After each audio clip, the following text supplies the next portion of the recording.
Здравейте и добре дошли в канала ми. Днешното видео е на една от любимите ми теми, а именно грижата за кожата. Аз самата изключително много вярвам в това, че хубавата грижа за кожата е много важна.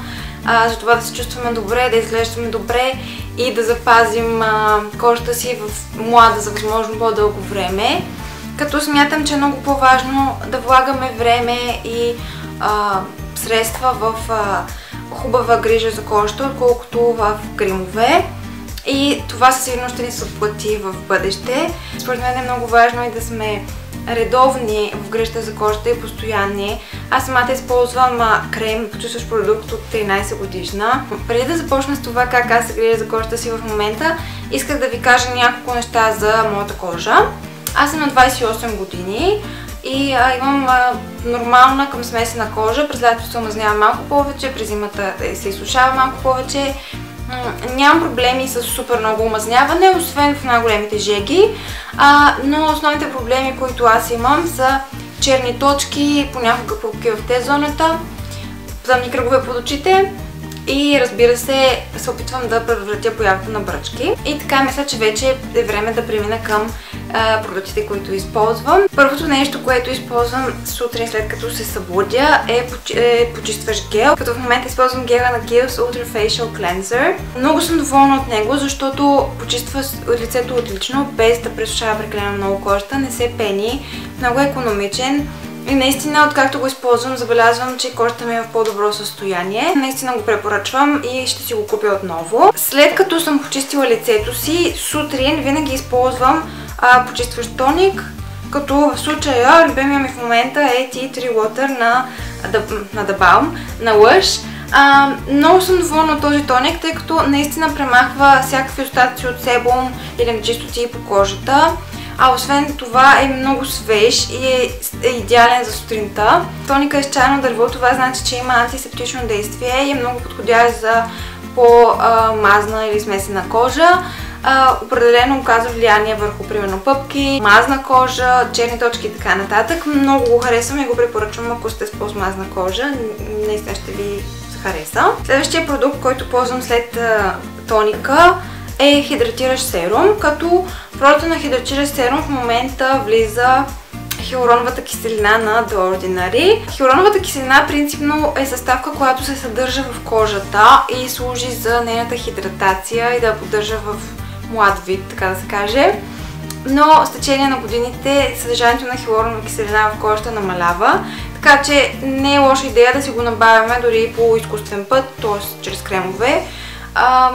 Тази хиалуронова киселина е възможно най-ниското съдържание, само 2%. И я използвам като хидратиращ серум, както казах. Доволна съм от нея, определено хидратира кожата добре. Не мога да кажа, че е нещо невиждано като продукт, но съм доволна от нея, върши си работата и освен това е доста икономична и не дразни изобщо кожата. Накратко препоръчвам я. Следващото нещо, което използвам след хидратиращия серум е хидратиращ крем, като крема, който използвам в момента е на Neutrogena от серията Hydro Boost и е във варианта на гел, който е за нормална и смесена кожа. Те имат и друг вариант, който е малко по-тежък, е за суха кожа.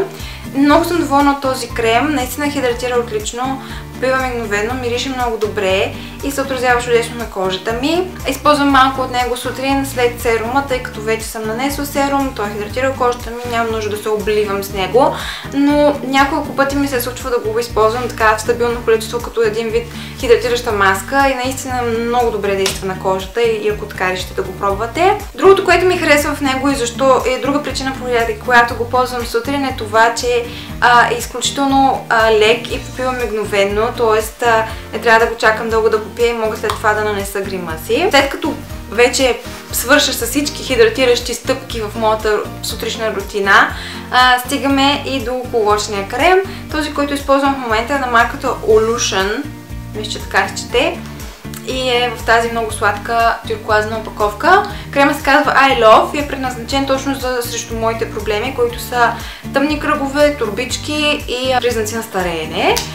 Крема го получих от една от кутиите на Glossybox, когато още бях абонирана. Много ми допада. Не мога да кажа, че има някакъв много драматичен ефект върху тъмните кръгове, но определено по-добре с него, колкото без него. Определено има някакъв резултат. Когато нанасяте крема си за очи, най-добре е да го нанасяте с безименния пръст, с леки потупващи движения, защото безименния пръст е пръста от всичките ни, който е с най-силни сухожилия, т.е. те го държат и той оказва възможно най-малък натиск върху тази супер деликатна зона, съответно получавате възможно най-малко пръчки.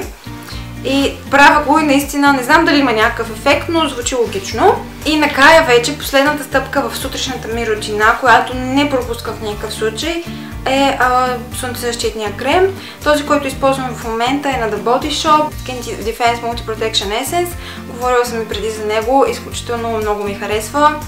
Някои от вас ме питаха къде могат да го намерят, ще оставя линк долу в описанието. Много съм доволна от него, не само, че предпазва отлично от слънцето, ами и формулата му е супер лека, попива буквално за 2 секунди и не остава никакъв мазен филм върху кожата, защото знаете, че доста често подобни продукти малко мазнеят. Наистина го препоръчвам определено, ще го купя отново. Вече след като премахна грима си, използвам отново почистващия гел на Kiehl's и след него нанасям и хидратиращ тоник. Като хидратиращия тоник, който използвам в момента, отново е на Kiehl's и отново от същата серия и се казва Ultra Facial Toner. Това всъщност е първият продукт на марката, който си купих и толкова много ме впечатли, че в момента имам чувство, че искам да изпробвам всичко тяхно. Страшно много ми харесват. Всъщност и двете неща, които съм пробвала до сега от тях, страшно съм впечатлена. Много ги препоръчвам. Този тоник е неприличен на тоник, т.е. текстурата му е като на много течен лосион и е бял на цвят. Хидратира кожата толкова добре, че ако сте с много мазна кожа, например, имам чувство, че можете да минете само с него без крем за лице. Страхотен е. За зимата е просто незаменим. Сега също го ползвам, както казах, само вечер. Наистина е невероятно попадение, заслужава си определено парите, нищо, че е малко по-скъп. След като съм нанесла хидратиращия тоник, оставям кожата си за примерно 5 минути, докато попие всичко в нея и нанасям серум.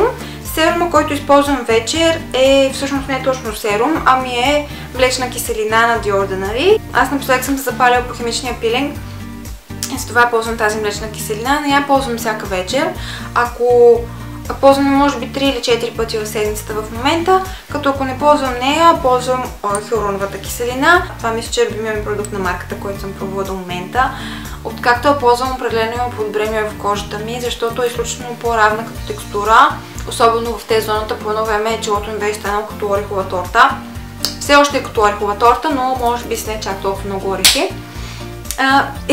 Да, много ми харесва и ще продължавам да я ползвам. Ако не сте гледали в предишното ми видео, където говоря в повече детайли за нея, ще го оставя в описанието. След като нанеса млечната киселина, отново използвам крема за очи. И накрая вече последна стъпка в вечерната ми рутина е отново крем за лице. Използвам този крем на Dr. Scheller, който е с Blackcurrant и Марула. Този крем използвам, мисля, че от зимата още и както виждате, сега ще ви покажа вече, за съжаление почти съм го приключила, може би за още 2-3 ползвания. Много ми харесва, наистина е страхотен. Той е предназначен за някъде момичета на моята възраст, тъй като е против първи признаци на стареене. Хидратира невероятно, мирише помрачително. Наистина съм супер впечатлена от този крем, бих си го купила отново. Освен това е с сертифициран биопроизход, с веган съставки и на всичкото отгоре около 30 лева. Определено го препоръчвам горещо, наистина е страхотен крем. Ползвам и две маски в момента, като любимата ми почистваща маска в момента е маска в Magna на Lush. Много ми харесва, действа страхотно на кожата. На сайта пише, че ако имате пъпка, много бързо зараства, ако ползвате тази маска. Аз съответно не вярвах, че има някакво магическо действие, но се убедих, тъй като няколко пъти ми изледаха огромни кратери на брадичката и на челото. Намажали ги с тази маска, на другия ден почти ги няма. Някакво чудо има в нея, не знам. Наистина е страхотна маска за почистване на лицето и горещо ви я препоръчвам. Освен това мирише страхотно. Другата маска, която използвам в момента и която ми е страшно любима, е тази детоксикираща маска на L'Oreal от серията Pure Play. Тя е черна на цвят, което за мен е допълнителни бонус точки, тъй като много обичам странни на цвят маски, между другото. Действа страхотно, хидратира и прави кожата много чиста и гладка, с стегнати пори и равен тен. Изглежда страхотно кожата след нея и истинско удоволствие да я ползвате, тъй като мирише феноменално.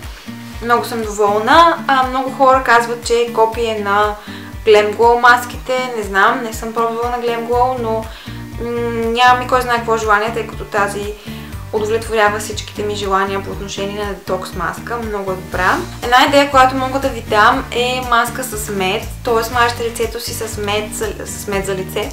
Мажете лицето си с мед, оставате за 15 минути и след това измивате. Действа страхотно на лицето наистина. Естествено трябва да и за тази цел е добре, съветвам ви да използвате истински мед, а не от тези, които имат добавена захар в тях. Най-добре е биомед или от тези буркани, които продават бабите и дядовците на пазара. Това е най-добрия мед.